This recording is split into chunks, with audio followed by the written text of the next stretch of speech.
Hello guys, एक बार फिर से मेरे YouTube channel chemistry by Praveen Sharma में आप सभी का स्वागत है। हम कर रहे थे क्लास 8 का चैप्टर नंबर 4। अभी हम क्लास 8 के चैप्टर नंबर 4 में पहले धातुओं की अभिक्रिया कर चुके थे, उसके बाद हमने अधातुओं की अभिक्रिया की थी। ठीक है, आज फिर से हम क्लास 8 के ही धातुओं की अभिक्रिया दो फिर से देखेंगे, जिनमें 2 अभिक्रिया देखेंगे और एक देखेंगे हम विस्थापन अभिक्रिया। तो सबसे पहले आती है धातुओं की अम्लों के साथ अभिक्रिया। तो बेटा यहाँ पे ध्यान रखना कि अधातु सामान्यतः अम्लों के साथ अभिक्रिया नहीं करते। मतलब बहुत सारी अधातुएं ऐसी हैं जो अम्लों के साथ अभिक्रिया नहीं करेंगे। रीजन क्या है कि देखो, जो अधातु होता है, कौन अधातु कौन होता है आपका, जैसे क्लोरीन, ब्रोमीन, आयोडीन, ठीक है, आदि।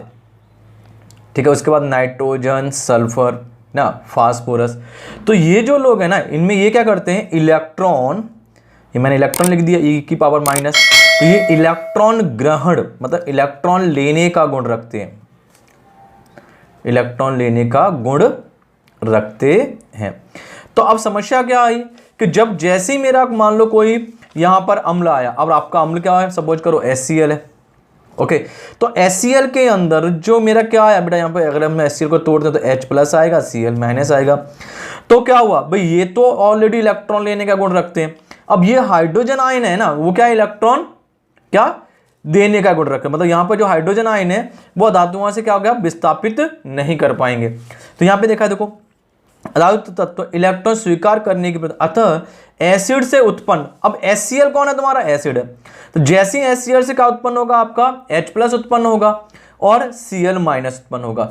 तो इसने बोला जैसे ही उत्पन्न होगा अधातुओं को आसानी से, क्योंकि उस H प्लस के ऊपर मतलब हाइड्रोजन आयन के पास कोई इलेक्ट्रॉन नहीं है। क्या नहीं है, कोई इलेक्ट्रॉन नहीं है।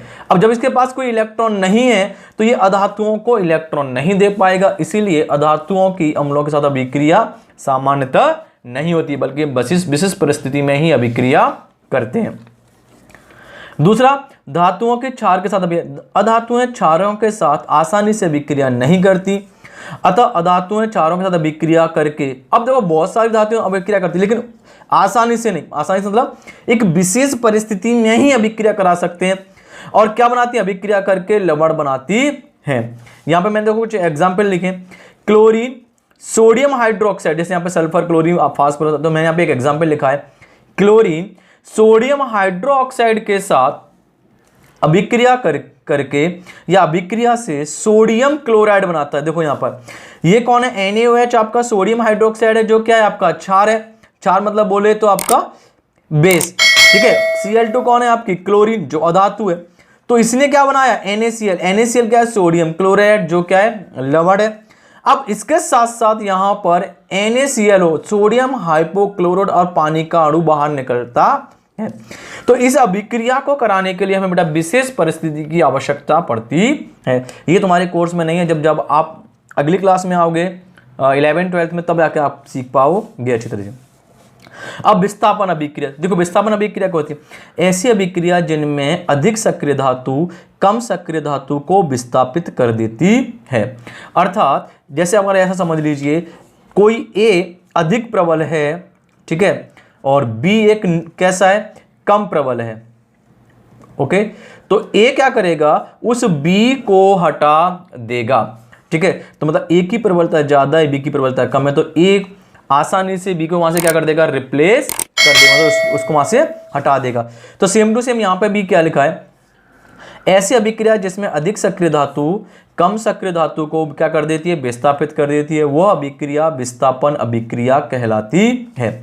जैसे कॉपर सल्फेट, अब देखो कॉपर सल्फेट का जो तुम्हारा क्या होता है बेटा, यहाँ पे देखिए CuSO4 आपका कॉपर सल्फेट है। अब कॉपर सल्फेट का कैसा रंग होता है बेटा, नीला रंग होता है, याद रखना, ठीक है। जैसे ही मैंने कॉपर सल्फेट में जिंक धातु का टुकड़ा डाला, क्या डाला, जिंक धातु का टुकड़ा, तो देखो इसमें से कॉपर सल्फेट में से उसने कॉपर को क्या कर दिया, हटा दिया, मतलब इसको क्या कर दिया, विस्थापित कर दिया, मतलब वहां से, और खुद आकर के वहां पर लग गया। तो ये क्या बना दिया इसने, जिंक सल्फेट। अब जिंक सल्फेट का जो विलयन होता है ना बेटा, वो कैसा होता है आपका, जिंक सल्फेट का रंगहीन, मतलब कोई कलर नहीं है। और कॉपर क्या हो गया, उससे बाहर हो गया। तो यहाँ पे लिखा है यदि कॉपर सल्फेट के विलयन में जिंक धातु का टुकड़ा डालने पर कॉपर सल्फेट का नीला रंग दूर हो जाता है, अर्थात जिंक धातु के टुकड़े ने कॉपर सल्फेट के विलयन से कॉपर को क्या कर दिया, विस्थापित कर दिया। तो यहाँ पे जो मैंने अभी आपको इक्वेशन दी थी CuSO4 + Zn equal to ZnSO4 + Cu, तो ये क्या, कॉपर सल्फेट का नीला रंग है, ये कैसा हो गया, रंगहीन। यहाँ पे देख सकते हैं कॉपर आपका, पहले कॉपर सल्फेट लगा हुआ था, कॉपर बाहर हो गया। ओके, एक और चीज याद रखना कि जो कम सक्रिय धातु होगी वो अधिक सक्रिय धातु को विस्थापित नहीं कर सकती। मतलब कहने के लिए मैंने अभी बताया A अधिक सक्रिय और B कम सक्रिय। तो आप बताइए, ये प्रबल अधिक है और ये कम प्रबल है, तो आपने देखा होगा कम प्रबल वाला अधिक प्रबल को हटा नहीं सकता वहां से, ठीक है। तो हमने लिखा हुआ है यहाँ पे कम सक्रिय धातु अधिक सक्रिय धातु को विस्थापित नहीं कर सकती। यहाँ पे लिख लो, नहीं कर सकती है, तो याद रखना। ओके, कम सक्रिय धातु अधिक सक्रिय को विस्थापित नहीं कर सकती। ओके, इसके बाद मिलते हैं आपका लास्ट टॉपिक है इस चैप्टर का। तो आज हम उसमें कल वीडियो आपके लिए आ जाएगा लास्ट टॉपिक का, ठीक है। चलिए, आज मैंने क्या देखा, धातुओं का क्रमिक साथ अभिक्रिया, धातुओं के क्षारों के साथ, और हमने क्या सीखा, विस्थापन अभिक्रिया वीडियो, ठीक है। तो बेटा वीडियो को लाइक कीजिए, चैनल को सब्सक्राइब करते रहिए। मिलते हैं नेक्स्ट वीडियो में।